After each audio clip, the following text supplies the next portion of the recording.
Today we're delving into the topic of nutrition and the importance of food, separating myths from facts. Nutrition is not just about calories, it's about nourishing our bodies with the right nutrients to support overall health. There are many myths surrounding nutrition that can lead to confusion. For instance, the idea that all fats are bad or that skipping meals helps with weight loss. However, the truth is that fats are essential for brain function and overall health, and skipping meals can actually slow down metabolism. In this lecture, we'll uncover the science behind nutrition. Carbs are good. No, actually they're bad. Fat is bad. Actually it's good. Do you ever think, when are they going to make up their minds? How long have we been on the planet? Well, let's take the lowest common denominator. As a Bible-believing Christian, I believe was about 10,000 years, I think. Haven't they worked it out yet? What would be the signs that someone had worked it out? A group of people had worked it out. Healthy, long life, quality of life. And there are people on the planet that do experience that. I don't know if you've heard of the book Blue Zone. You have Time magazine, I think it was 15 years ago, did also an article on Blue Zone. They looked at, we're going to particularly look at 3 groups of people that live long lives, commonly into their hundreds, quality of life, and the journalist actually interviewed and followed a lot of them. And one was the Okinawans, which are Japanese, I think it's a Japanese island, very hard for McDonald's to get to islands. And there's a picture of a Okinawan woman, 85, collecting seaweed in the shallow part around the island. Also the Sardinians, which is an Italian group of people, and he was climbing hills, almost mountains, for this 90-year-old man to check his goats, and he could hardly keep up with him. Now, the third group of people were the Seventh-day Adventists, and they're a group of people that commonly have much better health. So the 3 common denominators with these 3 groups of people were, they're always active, and tomorrow we're going to be looking at exercise. Number 2, they eat food in its natural state. A lot of them are vegetarians. The ones that eat meat, it's not a large part of their diet. And the third common denominator was they're very social. You know, we're social people, aren't we? And when we're social people, our mind is not so much concentrated on us, but on other people. Interesting that they were the 3 common denominators. So we're going to look at the social aspect, the emotional aspect on Saturday morning, which is 2 more days. Tomorrow morning we're going to be looking at the activity part, but today we're going to look at the food part. I'm going to come at what is the best food to eat from the pH balance. pH means potential hydrogen. And when you dissolve acid in a solution, it gives off hydrogen ions. When you dissolve alkaline in solution, it gives off hydroxy ions. So the pH scale is potential hydrogen, potential hydroxy. So I'll do it in everyday language now. It's the acid-alkaline balance. So up one end, we have acid, and up the other end of the acid-alkaline scale, we have alkaline. And in the middle, we've got neutral. Neutral is neither acid nor alkaline. So the acid scale, it's 0, alkaline, it's 14, and in the middle, 7 is neutral. Blood has a reading on the pH scale, and blood's reading on the pH scale is between 7.35 and 7.4. It will always be within that range. If blood pH does go up to 8, that person will go into a coma and die of alkalosis. If blood pH drops down to 7.22, that person will go into a coma and die of acidosis. So there cannot be much variation there, and we don't need to worry about the pH of our blood because there are 2 organs that are constantly keeping it within that range. One is your lungs, and this explains why you start breathing very deeply when you exercise. We don't choose to breathe deeply, do we? But when we're getting to the top of that hill, you're starting to breathe very deeply, especially if you run up the hill. Well, why does that happen? Well, the cells need more oxygen. Remember, more oxygen gives you a better delivery of fuel. Plus, as the oxygen and the glucose are being burnt, they're giving off carbon dioxide. Excuse me. They're giving off carbon dioxide, and that has to be got rid of. Because if it doesn't, the carbon dioxide builds up in the blood, and that creates a more acid environment. So that is why we start breathing deeply. So deep breathing helps to keep the balance of the pH in the blood as it should be. The other organ is your kidneys. Your kidneys do this in a fascinating way. Proverbs 14 verse 6 states, "Knowledge is easy to him that understands." Let's go to the smallest unit in the kidney, which is a little nephron. It's a little filtering unit. It's called the Bowman's capsule, and out of the Bowman's capsule the filtrate comes out. And then the filtrate weaves around these tubules and is eliminated via the bladder. So what happens with these little filtering units is the blood comes in, weaves around the filtering units, and then the blood weaves around the tubules. So let me show you where in the kidneys are these little filtering units. So the medulla is the middle part, the cortex is the outside, and all the little filtering units basically sit on the outside, and then the tubules weave down like this, then into the ureter, into the bladder, and out via the urethra comes the urine. So why am I talking about the kidneys with pH? Let's say the pH of the blood is getting too acid. Well, it's in this area of the blood going through the tubules that the pH is tested. You see, we only filter out 1.5 litres of urine a day, but out of these filtering units, 1,800 litres is filtered out. So where does that go? There's a reabsorption here. And it's in the reabsorption area that pH is being monitored. So let's say the pH of the blood is getting too acid, and we'll look at why that is in a moment. Then extra acid is dropped into the tubules to be urinated out. But let's say the pH of the blood is going to alkaline. Well, it is here that extra acid is pulled back out of the tubules and into the blood. So that is how the kidneys are constantly monitoring and balancing, if necessary, the pH of the blood. Let me give you a story to illustrate. We had a lady, she was coming to do our program, this is a few years ago now. She rang up Saturday night and she said, "I'm very worried about coming to your retreat." I said, "Why is that?" She said, "Well, I'm about to go on dialysis. I'm 57, my legs are swollen, and I'm worried if when I come to your retreat and go through the detox, I'll get worse. Do you have a doctor there?" I said, "We don't, but we will keep a close eye on you. We can adjust as we go, and there is a hospital an hour away if you need that." And if someone would say to my husband, "Do you have a doctor there at your retreat?" you know what his answer is? "No, and we don't want one." You see, we're not doctors. We're just lifestyle coaches, teaching people how to be their own doctors. Yes, go to your doctor. Yes, go to your specialist and see what he says. And what can you do with his advice? You can take it or leave it. That's why God's given us this sound mind to consider these things. I said, we'll closely monitor you.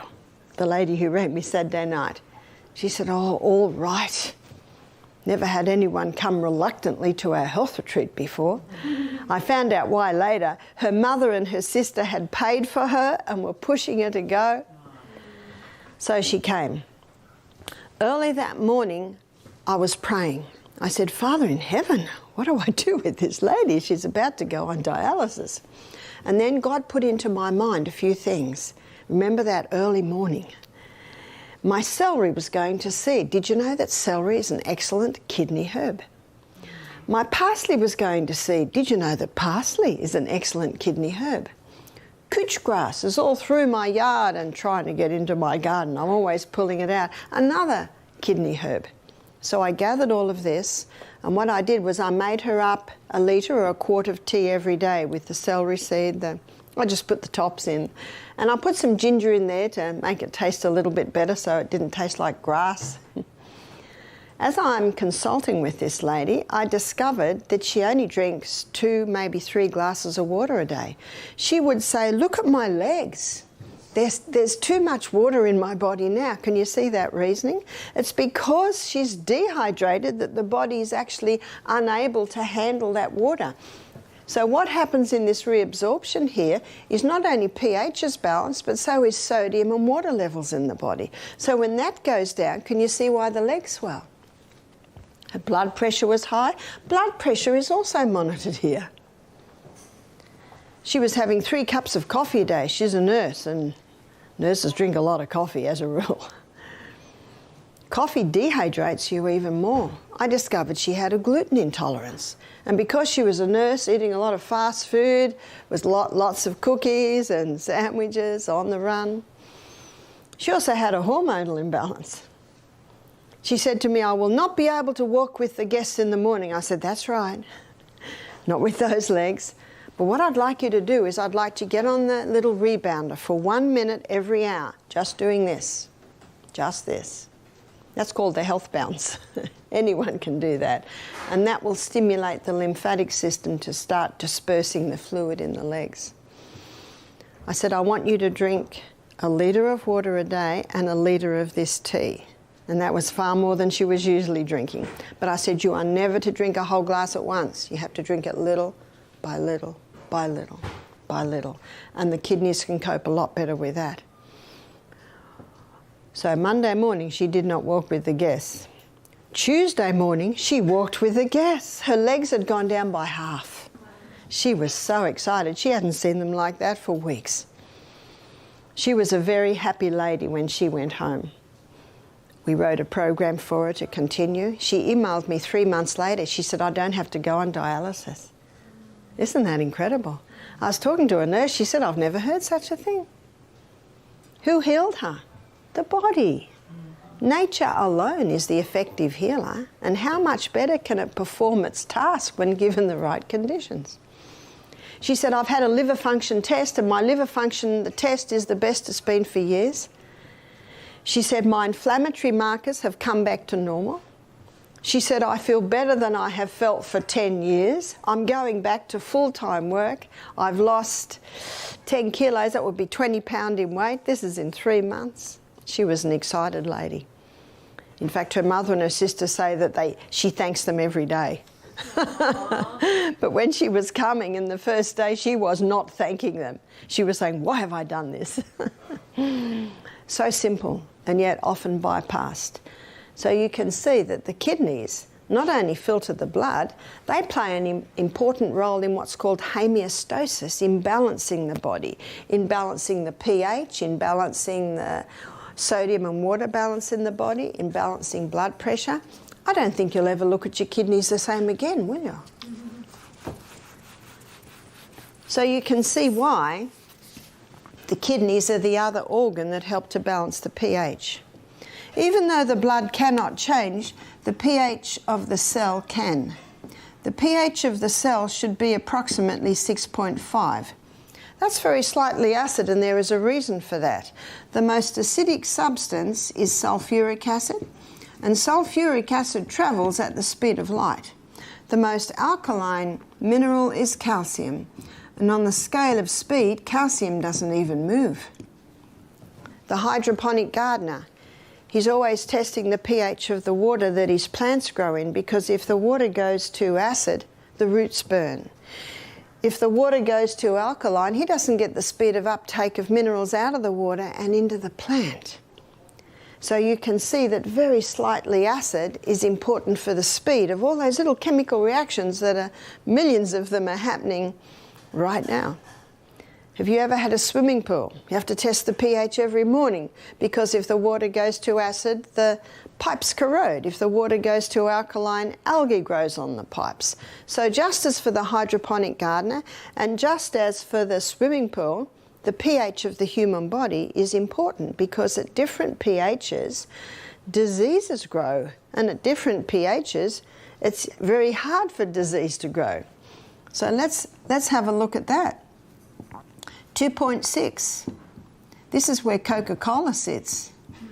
It's a killer. It's toxic. I was in the Fiji Islands and I was lecturing to some school children there. This is about 10 years ago. And the principal of the school said, I know the Coca-Cola factory. And he said, and I know they clean their machinery with the Coca-Cola. Bit scary, isn't it? The gardener, he aims for a soil pH of 6.5. The Bible says we come from dust, we go back to dust, we're dust. The dust of the ground or the soil and the cell pH, very similar. But in a cellular pH of 5.5, this is where disease thrives, especially yeasts, funguses, and cancer. I have a lot of books in my library at home from doctors, professors, scientists, naturopaths, naturopathic doctors who are having success helping their patients to conquer cancer. And so I read them all, and I want to find the three common denominators. Cancer loves acid. Cancer also loves no oxygen. So knowing those things, it makes a lot of sense to alkalize the tissues. And even though there's the drop of only 1 point, the drop of 1 point means 60% less oxygen available at the cellular level. The other thing cancer loves is sugar.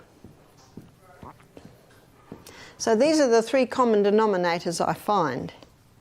And so when people come to us wanting help to conquer cancer, you see what we do? We suggest a diet that's highly alkalizing.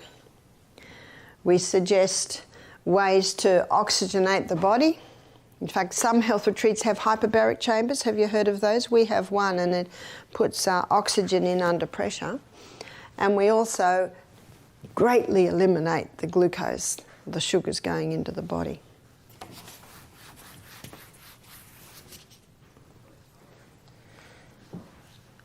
Now, we have had a few people come to our retreat that have had bone spurs. Do you ever wonder where the bone spur comes from? So there's a bone spur on the wrist.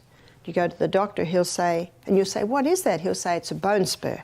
And then you'll say, but why is it on my bone and not in my bone? Because it's a calcium deposit, and he'll acknowledge that. And often the answer is, we don't know. But I'm about to show you why that calcium deposit goes on the bone and not in the bone. Let's say we meet someone who's breaking every law. They're breathing in bad air, they never go in the sunshine, they're living on the stimulants, which are all acid, they go to bed too late, they never exercise, don't have time, they're on the high-carb diet. Remember that diet we had there the other day? All acid-forming foods. They don't drink water because they don't like the taste. I've never had a cow not like the taste. Never had a horse not like the taste. Why would humans not like the taste? Because they've tasted sweet other things. Isn't that true? In fact, Joshua was saying, I think, introduce your children to vegetables and they'll eat vegetables. But if you introduce them to cakes and pastries and cookies, they're not going to eat their vegetables. It's exactly the same with water. Stress, worry, anxiety. Now this creates a very acid environment in the body. And the body's quickly trying to deal with that. And the blood pH is getting a little acid. It's going up to, what's going down, 7.35, 3.4, 3.3. We're dropping And remember, down to 7.22 is death. So very quickly, the last resort buffer system is called on. Calcium, the most alkaline minerals pulled out of the bones in a form of calcium phosphate, comes into the blood, immediately helps to bring the balance back. 7.34, 35, we're safe. But now at a cost. We now have free calcium excess floating through the bloodstream.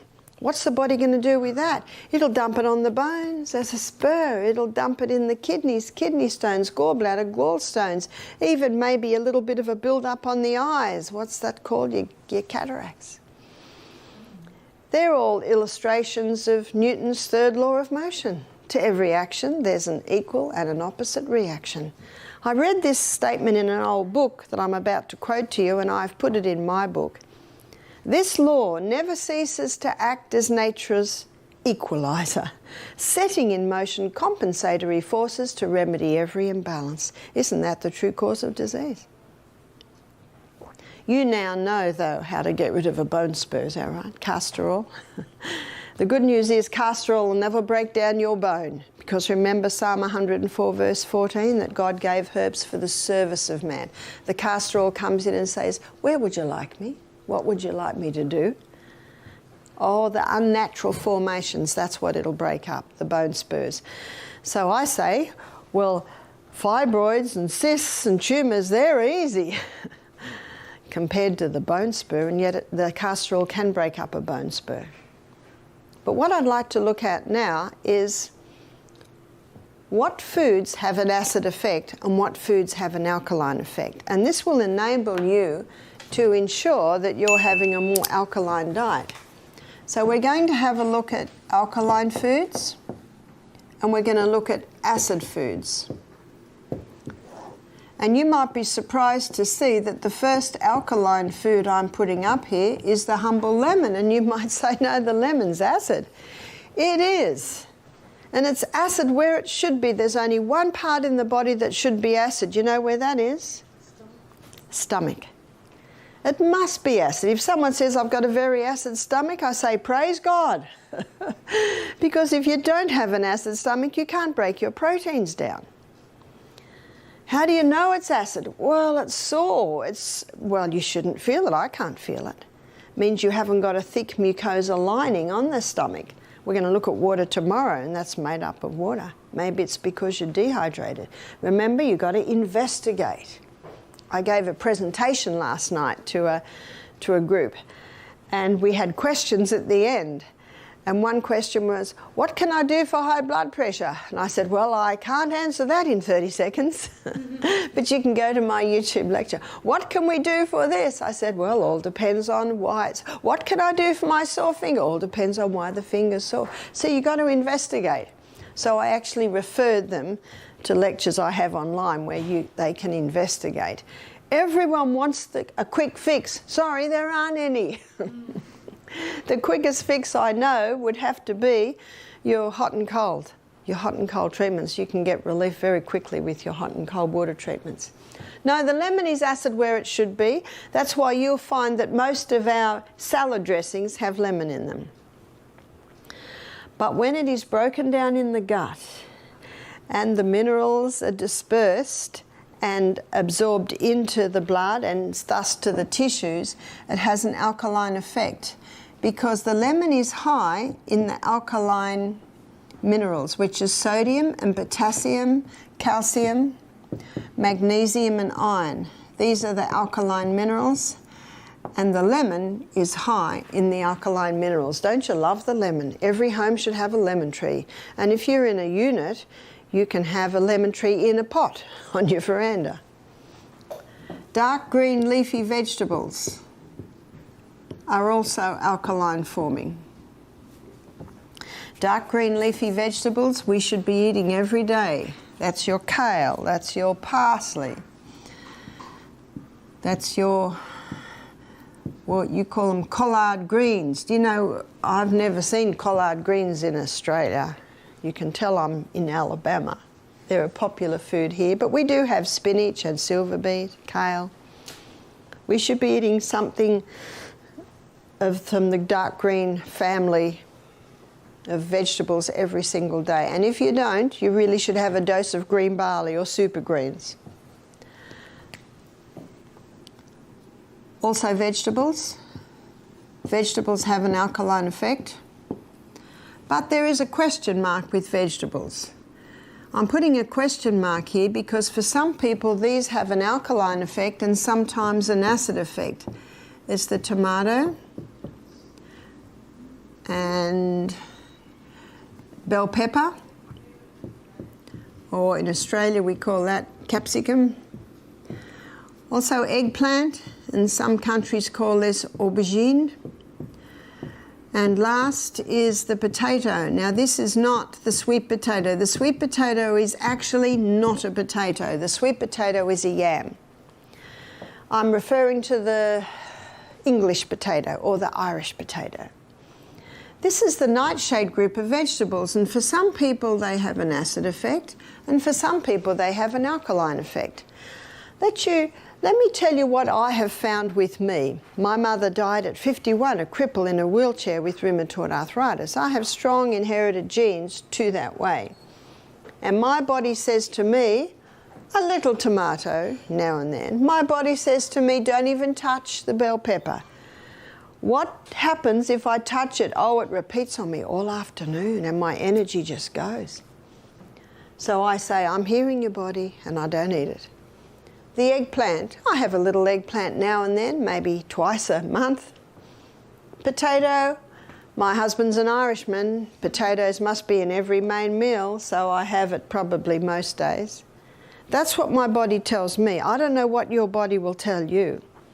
Now, I could have 10 professors in front of me saying, this is ridiculous, Barbara. The bell pepper is a very good vegetable. It is high in antioxidants and vitamin C's. You should be eating it. Who am I going to listen to? I've got to live in this body. That's why the fine-tuning is yours. No man on the planet can tell you the fine-tuning. Only your body can. We had one lady who conquered her arthritis. Isn't that good news? Yeah. She conquered her arthritis by stopping the nightshades. It appears if you have an inflammatory condition in the body, the nightshades will feed that inflammation. She conquered her arthritis. She was in her 70s. Even her swollen joints came down. Isn't that good news? She said to me, do you think I could start eating that now? I said, you could try. Your body will quickly tell you. She told me later that her body lets her have half a tomato every second day. Her body does not let her have the bell pepper. Her body lets her have a little eggplant now and then, and she has potato a couple of times a week. She said, my body's happy with that. One lady said to me, I can have the green bell pepper but not the red. Another lady said, well, I can have the red and not the green. Another lady said, I can have the raw and not the cooked. And another lady said, well, I can have the cooked and not the raw. I find that my body's very happy with cayenne pepper, and yet that's from the capsicum of the bell pepper family. I think perhaps the medicinal properties of the cayenne pepper maybe far outweigh for me the reaction. So the choice is yours, the question mark's there. If you love this food, if you have no reaction and no arthritis, enjoy. When you cook the tomato with an oil, and I think you'll agree with me, olive oil and tomatoes go very nice. They almost hand in hand together. And you look at Lebanese food, Italian food, there's a lot of tomato and olive oil cooking. When it's cooked with an oil, it releases a plant chemical called lycopene. Lycopene is from the fat-soluble family, and that's another reason why we should be eating a little oil with our meals, because it helps release the fat-soluble vitamins. Lycopene is a potent antioxidant, and it has the ability to reduce the inflammation of the prostate gland, so that's good news, isn't it? So every man over the age of 40 should be having a cooked tomato and olive oil dish maybe 3 or 4 times a week. That's not hard.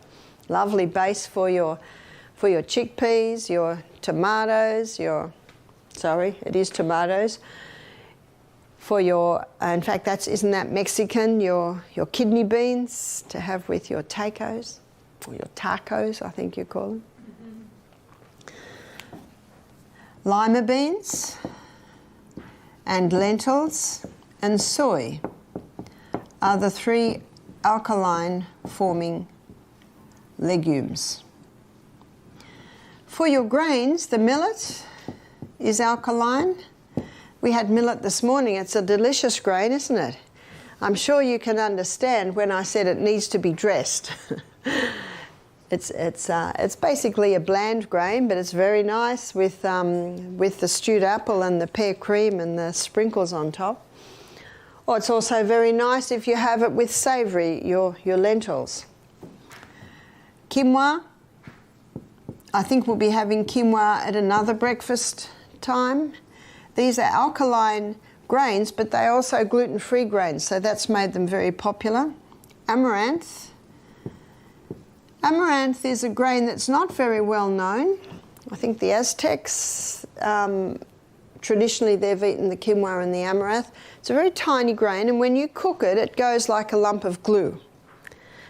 But what I often do when my grandsons are with us, because they like a porridge, I'll put a little amaranth with the millet, or I'll put a little amaranth with the quinoa, or if they have oats, I'll put a little amaranth with the oats. So that's quite nice. Spelt.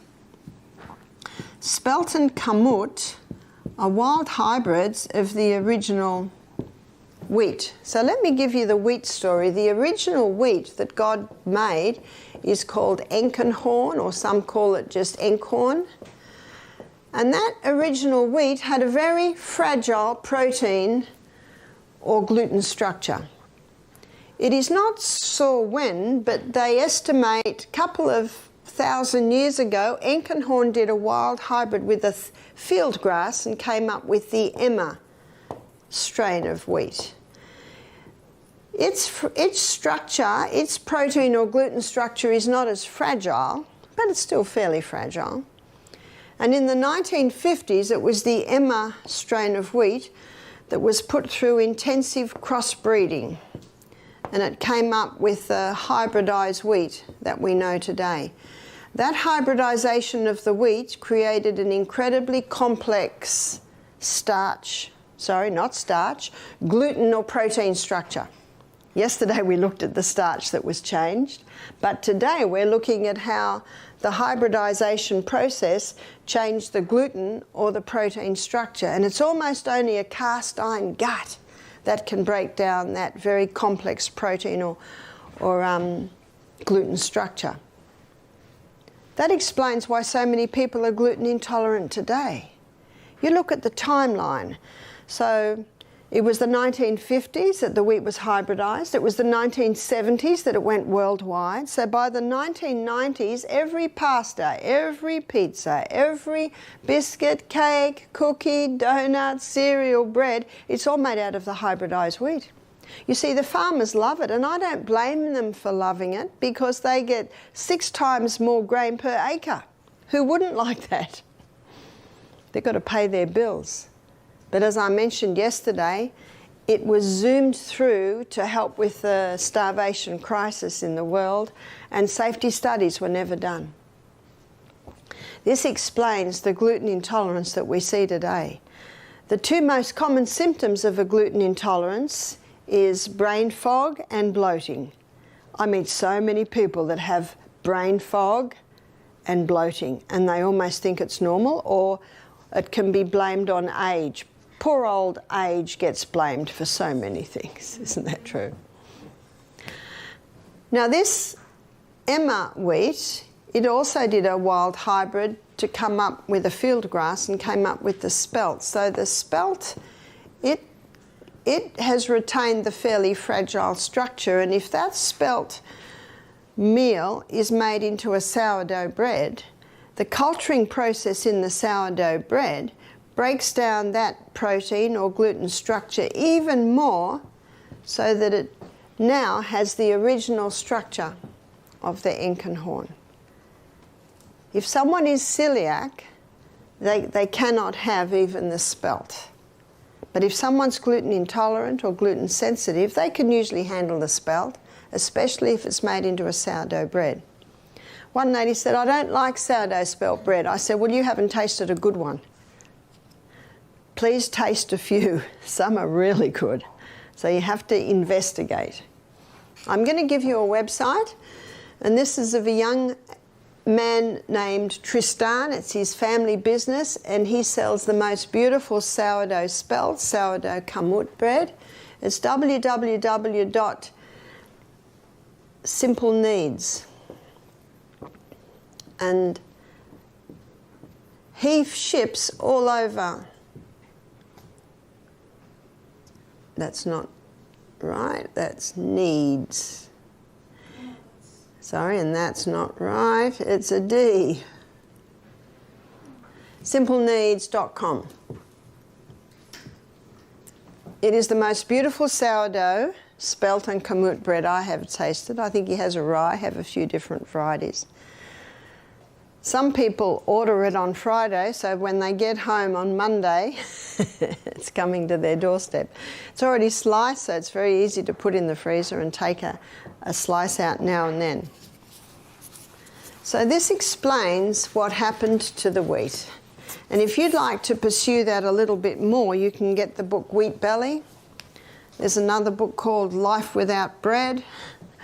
Dr. Natasha Campbell McBride, she also talks about the effect of the wheat on the gut and thus the brain. So there are a few books that talk about it. So coming back to our alkaline forming foods, the two nuts are your almond and Brazil.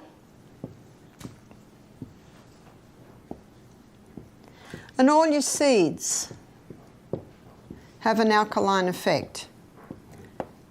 So what has an acid effect? Before we go there, there's one other, is fruit. Now I've got a question mark with fruit too. Why have I got a question mark? If someone has a yeast presence in their body and they're eating a lot of fruit, the sugar in the fruit will feed the yeast. And as the yeast feeds on the sugars in the fruit, it gives off acetic acid. It gives off lactic acid. It gives off uric acid. So it basically is feathering its nest. So when a person has a yeast presence and they're eating a lot of fruit, can you see that they are feeding the problem? And they're creating the environment of 5.5 where yeast loves to live. And alcohol is also given off. Alcohol breaks down in the body to acetaldehyde. And acetaldehyde is a neurotoxin. We don't want a neurotoxin. A neurotoxin is a brain killer. There are 5 places you can be exposed to acetaldehyde. Yes, if someone consumes alcohol. Yes, if someone has a yeast problem and they're having a lot of fruit, it will break down to this. Cigarette smoke, car fumes give off acetaldehyde. And the last one is vinegar. We don't use vinegar here, we use lemon. Lemon is far superior. Let's have a look at acid-forming foods now. These acid-forming foods are high in the acid-forming minerals, which is phosphorus, sulfur, and chlorine.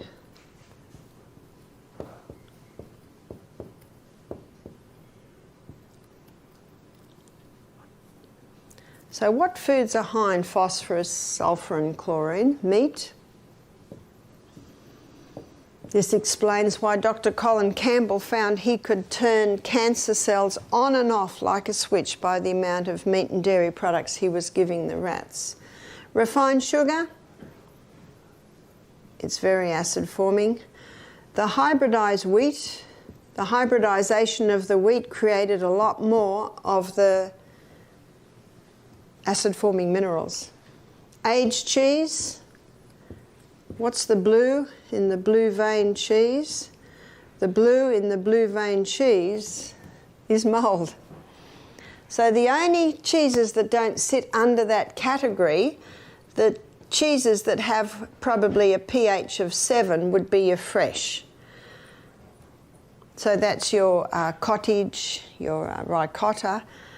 I'm not saying that they are okay, because usually they come from cows who have not been fed right or have chemicals in them.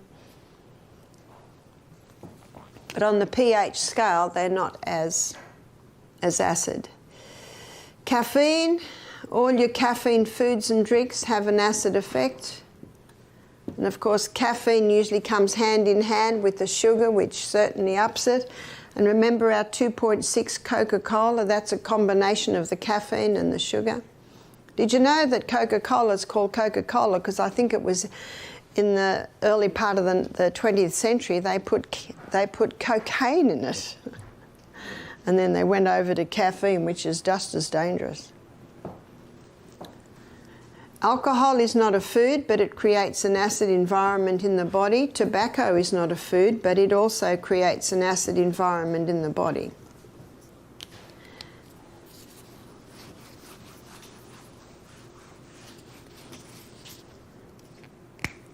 All your other grains, other than the grains that sit on the alkaline side, all your other legumes, other than the lima, lentil and soy, and all your other nuts, other than the almond and Brazil, have an acid effect.